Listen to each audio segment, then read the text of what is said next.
Ukrainian drones brutally blow up Russian soldier in trenches frontlines Bakhmut. The capabilities of loitering drones Ukrainian were on full display in video shared on social media on Friday by the open-source military analysts Ukraine.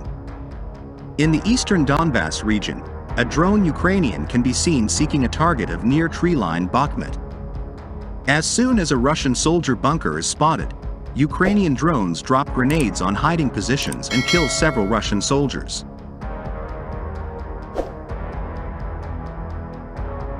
Loitering Ukrainian drones have proven to be a game-changer for troops Ukraine, becoming a sling and bullet to strike back hard at the Russian Goliath.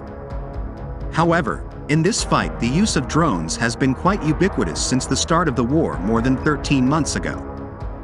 However, the Ukrainian troops easily took control of the battlefield, with scouting the positions of the Russian troops using drones before carrying out several artillery strikes or direct attacks by dropping grenades from above which were attached to the drones.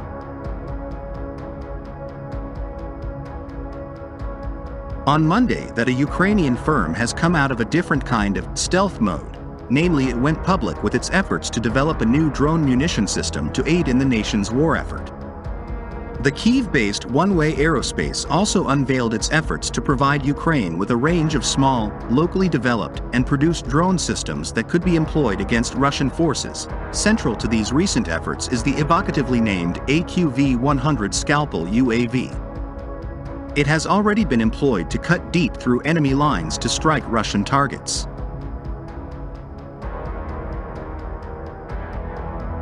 Hundreds more of Russia's troops were killed by Ukrainian forces on the battlefield this week. The General Staff of the Ukrainian Armed Forces said Ukraine's military eliminated 500 Russian military personnel Tuesday, bringing the Russian death toll to 179,320 since the war began in February last year. Russia also lost more pieces of military equipment in the conflict Tuesday, including 7 tanks, 10 armored personnel vehicles, APVs, 15 artillery systems and 9 operational tactical level unmanned aerial vehicles, UAVs, according to the Ukrainian military.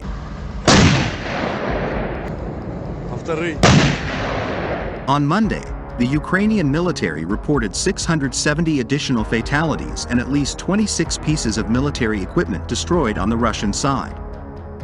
Despite its additional combat losses on the battlefield, Russia continues to attack Ukraine, including 1 missile strike, 10 airstrikes and 18 shelling attacks from its battalion jet systems Tuesday, according to the latest update of the Ukrainian Armed Forces.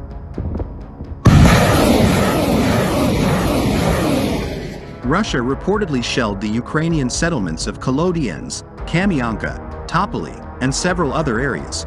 The Ukrainian military added that Russian forces continue to carry out defensive actions in the Ukrainian regions of Zaporizhia and Kherson by shelling several settlements there. In the Luhansk region, Russian forces are using the building of the primary medical and sanitary care center in the town of Novoskov and the Kryakivka medical point as their military hospitals. Пострел! Meanwhile, the Russian State Duma, the country's lower house of parliament, has moved to tighten the rules against dodging a military draft. According to one of the measures passed by Russian lawmakers, Russians drafted to fight in Ukraine would be banned from leaving the country. Another amendment aims to establish electronic draft summonses, which would make it more difficult for potential Russian draftees to dodge formal notifications.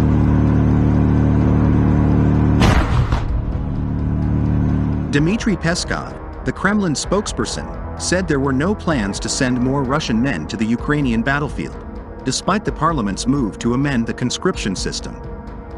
In September 2022, Russian President Vladimir Putin announced a partial mobilization of 300,000 reservists to augment the Russian troops deployed in Ukraine.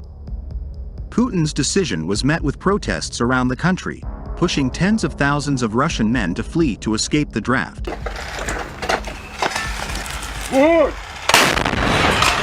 Meanwhile, Ukraine's foreign minister said Thursday his country won't budge from its demand that Russia withdraw its forces from Crimea, as well as from other parts of Ukraine that Moscow illegally annexed more recently, for the war to end. Calling the conflict in Ukraine a bleeding wound in the middle of Europe, Foreign Minister Dmytro Kuleba said all his country's territory must be treated equally in dealing with the Kremlin.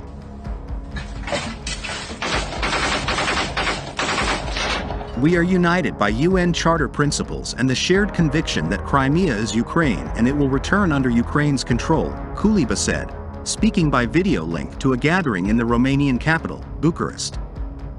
Every time you hear anyone from any corner of the world saying that Crimea is somehow special and should not be returned to Ukraine, as any other part of our territory, you have to know one thing. Ukraine categorically disagrees with these statements, he said at the Black Sea Security Conference.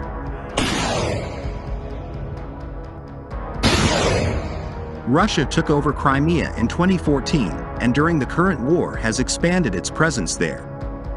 Occasional acts of sabotage and other attacks against Russian military and other facilities on the peninsula have occurred since, with the Kremlin blaming Ukraine. The Kyiv government hasn't claimed responsibility for the attacks but welcomes efforts to repel the Russian presence there.